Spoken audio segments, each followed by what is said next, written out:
औज़ु बिल्लाहि मिनश शैतानिर रजीम बिस्मिल्लाहिर रहमानिर रहीम। अल्लाह जल्ल शानहू दे नाम दे नाल अल्हम्दुलिल्लाहि रब्बिल आलमीन वल आक़िबतुल लिल मुत्तक़ीन अस्सलातु वस्सलामु अला रसूलिहिल करीम।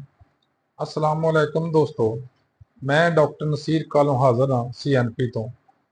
दोस्तों तुहाडे नाल अक्सर कोशिश करना कोई ना कोई टॉपिक उहदे उत्ते शेयर करिए, अपने ख्यालात दा इज़हार करिए और तुहाडे ख्यालात दे मुतल्लक इन्फॉर्मेशन आउंदी रहे और पता चले कि दोस्त अहबाब इस मौजू ते या इस टॉपिक के उपर की ख्यालात रखते हैं। इस वास्ते एक गुजारिश है एक तो यह साडा जिहड़ा चैनल है इनू शेयर भी कर लो। इस दे उत्ते बड़े अच्छे अंदाज च बड़े पढ़े लिखे पोलाइट अंदाज विच इत्ते तबसरा भी किया करो। इहदा लाइक या डिसलाइक जो भी तुसीं मुनासब समझो भी किया करो ताकि असीं इनू मजीद बेहतर कर सकीए अगर कोई खामियां होण ते। दोस्तों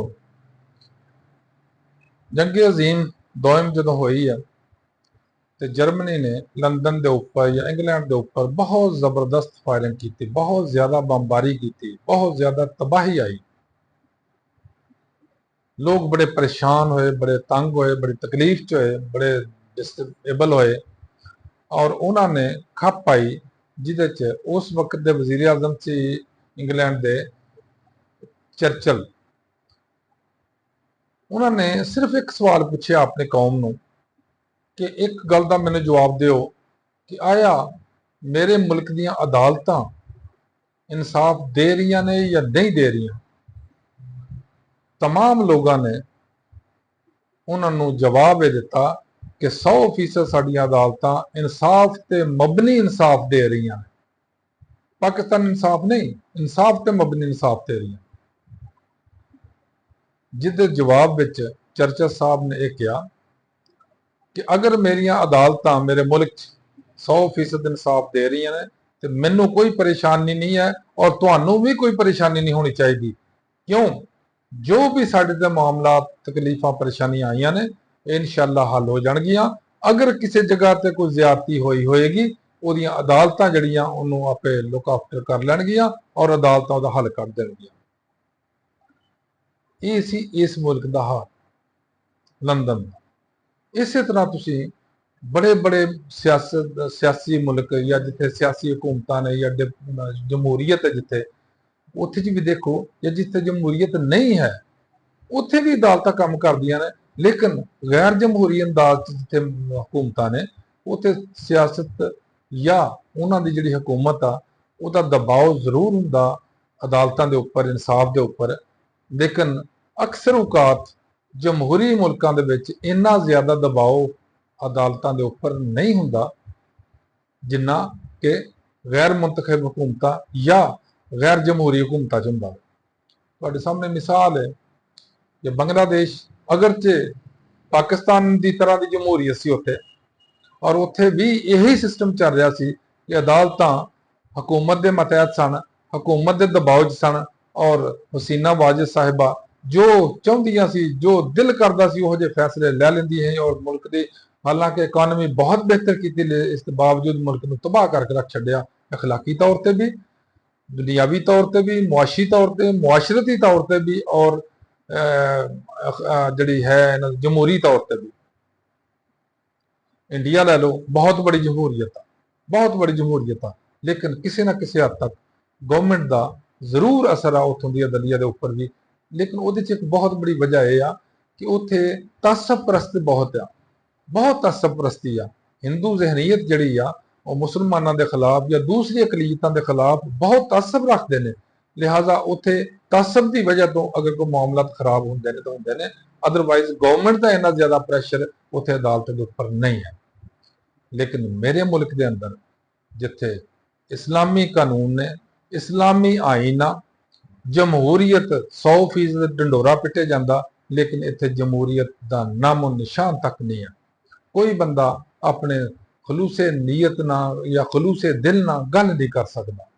कोई बंदा हुकूमत के उत्ते तनकीद नहीं कर सकता। हालांकि तनकीद करना हर बंदे का जमहूरी हक भी है और अखलाकी तौर पर भी हक है कि अगर कोई चीज़ नूं गलत देखता ਜਾਂ ਬੁਰੀ ਦੇਖਦਾ ਜਾਂ ਖਿਲਾਫੇ ਕਾਨੂੰਨ ਦੇਖਦਾ, ਉਹਨੂੰ ਜਨਾਬ ਉੱਤੇ ਤਨਕੀਦ ਕਰਨ ਦਾ ਹੱਕ ਹਾਸਲ ਹੈ। ਲੇਕਿਨ ਮੇਰੇ ਪਿਆਰੇ ਪਾਕਿਸਤਾਨ ਦੇ ਅੰਦਰ ਜਿਹੜਾ ਵੀ ਤਨਕੀਦ ਕਰਦਾ ਉਹਨੂੰ ਜਾਂ ਤਾਂ ਉਠਾ ਲਿਆ ਜਾਂਦਾ ਜਾਂ ਉਹਦੇ ਖਿਲਾਫ ਪਰਚੇ ਦੇ ਦਿੱਤੇ ਜਾਂਦੇ ਨੇ। ਇਹ ਹੈ ਸਾਡੀ ਜਮਹੂਰੀਅਤ ਦਾ ਰੂਪ, ਜਿਹਨੂੰ ਕਹਿੰਦੇ ਨੇ ਕਿ ਖਾਣੇ ਕੇ ਔਰ ਦਿਖਾਣੇ ਕੇ ਔਰ।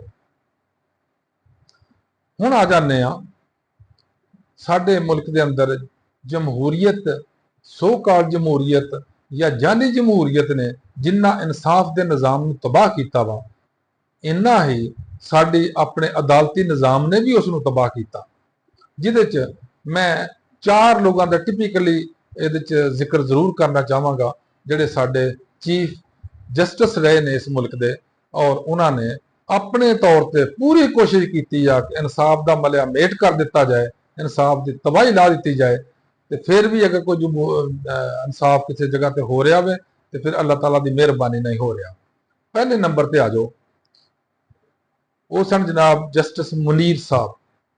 ਮੁਨੀਰ ਸਾਹਿਬ ਨੇ ਜਦੋਂ ਜਮਹੂਰੀਅਤ ਨੂੰ ਡੀਰੇਲ ਕਰਕੇ ਉੱਥੇ ਗੈਰ ਜਮਹੂਰੀ ਹਕੂਮਤ ਕਾਇਮ ਕੀਤੀ ਗਈ, ਉਹ ਅਦਾਲਤ 'ਚ ਕੇਸ ਆ ਗਿਆ ਤੇ ਜਸਟਿਸ ਮੁਨੀਰ ਸਾਹਿਬ ਨੇ ਨਜ਼ਰੀਆ ਜ਼ਰੂਰਤ ਦੇ ਤਹਿਤ ਇਸ ਆਈਡੀਆਲੋਜੀ ਨੂੰ ਸਪੋਰਟ ਵੀ ਕੀਤੀ, ਉਹਨੂੰ ਲੀਗਲਾਈਜ਼ ਵੀ ਕਰ ਦਿੱਤਾ, ਜਿਹਦੇ ਨਾਲ ਇੱਕ ਜਮਹੂਰੀਅਤ ਦੇ ਅੰਦਰ ਗੈਰ ਜਮਹੂਰੀਅਤ ਰਵਈਆ ਔਰ ਗੈਰ ਜਮਹੂਰੀ ਇਕਦਾਮਾਤ ਜਿਹੜੇ ਨੇ ਉਹਨਾਂ ਨੂੰ ਇੱਕ ਜਵਾਜ਼ ਮਿਲ ਗਿਆ ਔਰ ਉਹਨਾਂ ਨੂੰ ਇੱਕ ਰਸਤਾ ਮਿਲ ਗਿਆ।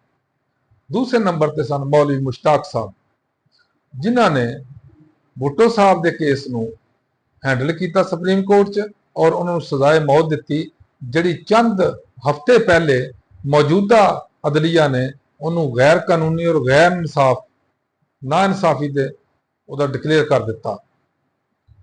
ਉਸ ਬੰਦੇ ਨੇ ਸਿਰਫ ਆਪਣੀ ਅਨਾ ਦੀ ਖਾਤਰ ਜਾਂ ਕਿਸੇ ਦਬਾਅ ਤੋਂ ਵਜ੍ਹਾ ਤੋਂ ਗਲਤ ਫੈਸਲਾ ਦਿੱਤਾ ਔਰ ਕੁਰਾਨ ਦੀ ਸਰਾਸਰ ਖਿਲਾਫਵਰਜੀ ਕੀਤੀ।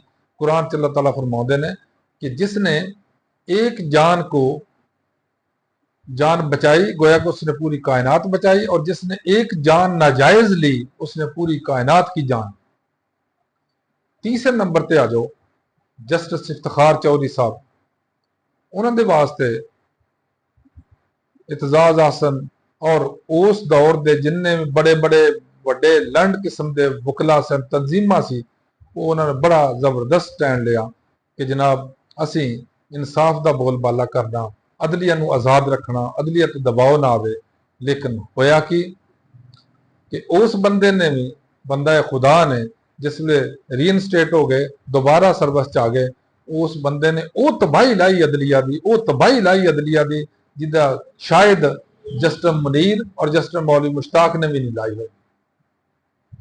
जिहदे दौर विच अजीबो गरीब तरह की सिलेक्शन हुई, अजीबो गरीब तरह के फैसले हुए, अजीबो गरीब तरह का लोगों के सियासत में मुदाखलत की गई। बहरहाल वो दौर भी चला गया। माशाअल्लाह असी ये समझने सा कि काजी साहब आउणगे, एक काजी जमात इस्लामी दे आए सन, वो उन्होंने एक नारा सी जालमो काजी आ रहा है। इस तरह ही काजी साहब के जिहड़े ग्रुप के लोग सी या जिहड़े सो कॉल्ड जमहूरी लोग सन, खुसूसन नून लीग, ये कहते काजी साहब आउणगे ते सारा गंद मुकाउणगे, और वाकई काजी साहब आए, उन्होंने नून लीग का सारा ही गंद मुका छड्डिया, लेकिन इंसाफ का भी गंद मुका छड्डिया। नाल एक भी जस्टिस काजी साहब ने फैसला वो नहीं किया जिहड़ा इंसाफ ते मबनी हो। और जिस मुल्क का चीफ जस्टिस, जिस मुल्क का काजी उल कज़ा, जिस मुल्क का इस कुर्सी इंसाफ से बैठा सब तो बड़ा शख्स नाइंसाफी करे, झूठ बोले, कुरानी आयात सिर्फ अपना रूप बदलने वास्ते दिखावे, वो तो की उम्मीद की जा सकती है। और मेरे मुल्क, प्यारे मुल्क ना भी यही कुछ होया कि उत्थे आयातां पढ़ करके, आयात पढ़ पढ़ के सुनाई जांदियां, लेकिन मेरे नबी सल्लल्लाहु अलैहि वसल्लम दे मुतलका इज्जत अना और मेरे नबी सल्लल्लाहु अलैहि वसल्लम दी आनर दे मुतलका एक जदों केस आया, उहदे खिलाफ ही, हजूर दे खिलाफ इस बंदे ने फैसला दिता जिहड़ा गलत सी, और उन्होंने वापस लिया। 2 फैसले गलत दे के तीसरी दफा वापस लिया। ਜਿਸ ਮੁਲਕ 'ਚ ਇਨਸਾਫ ਦਾ ਇਹ ਲੈਵਲ ਹੋਏਗਾ, ਉਹ ਮੁਲਕ ਪੂਰੀ ਦੁਨੀਆ ਦੇ ਅੰਦਰ 134 35 ਨੰਬਰ ਤੇ ਨਾ ਹੋਏਗਾ ਤੇ ਕਿਸ ਨੰਬਰ ਤੇ ਹੋਏਗਾ। ਮੇਰਾ ਖਿਆਲ ਆ ਕਿ ਕਾਜ਼ੀ ਸਾਹਿਬ ਨੂੰ ਇਹ ਚੀਜ਼ਾਂ ਦੇਖ ਕੇ, ਇਹ ਚੀਜ਼ਾਂ ਸੁਣ ਕੇ, ਇਹ ਚੀਜ਼ਾਂ ਸਮਝ ਕੇ, ਉਂਝ ਤੇ ਉਹ ਕਹਿੰਦੇ ਨੇ ਕਿ ਮੈਂ ਸੋਸ਼ਲ ਮੀਡੀਆ ਨਹੀਂ ਦੇਖਦਾ, ਮੈਂ ਟੀਵੀ ਨਹੀਂ ਦੇਖਦਾ, ਮੈਂ ਫਲਾਹ ਨਹੀਂ ਕਰਦਾ, ਮੈਂ ਧਮਕਾ ਨਹੀਂ ਕਰਦਾ, ਲੇਕਿਨ ਸਭ ਕੁਝ ਹੀ ਹੋ ਰਿਹਾ। ਦੇਖੋ, ਹੈਰਾਨਗੀ ਦੀ ਗੱਲ ਆ ਕਿ ਅਗਰ ਇੱਕ ਫੈਸਲਾ ਮੇਰੇ ਪਿਆਰੇ ਕਾਜ਼ੀ ਨੇ ਦਿੱਤਾ ਸੀ, ਉਹ ਤੇ ਸਟੈਂਡ ਲੈਣਾ ਚਾਹੀਦਾ ਸੀ। ਗਲਤ ਸੀ, ਸਹੀ ਸੀ, ਹੋਰ ਨਵਾਂ ਬੈਂਚ ਬਣਾ ਕੇ ਉਹਨੂੰ ਕਲੀਅਰ ਕਰਵਾ ਲੈਂਦੇ। ਦੂਸਰੇ ਨੰਬਰ ਤੇ ਹੋਰ ਬਹੁਤ ਸਾਰੇ ਫੈਸਲੇ ਐਸੇ ਨੇ ਜਿਹਦੇ 'ਚ ਲੱਤ ਫਸਾ ਕੇ ਬੈਠੇ ਨੇ ਕਿ ਅਸੀਂ ਉਹ ਹੀ ਕਰਨਾ ਜਿਹਦੇ ਨਾਲ ਮੌਜੂਦਾ ਗਵਰਨਮੈਂਟ ਨੂੰ ਫਾਇਦਾ ਹੋ ਸਕੇ। ਅੱਲਾਹ ਤਾਲਾ ਸਾਡੇ ਉੱਤੇ ਆਪਣਾ ਕਰਮ ਫਰਮਾਏ, ਅੱਲਾਹ ਤਾਲਾ ਸਾਡੇ ਉੱਤੇ ਆਪਣੀ ਰਹਿਮਤ ਫਰਮਾਏ ਔਰ ਸਾਨੂੰ ਇਸ ਨਾਇਨਸਾਫੀ ਤੋਂ ਬਚਾਏ। ਅੱਲਾਹ ਹਾਫਿਜ਼। अस्सलाम वालेकुम।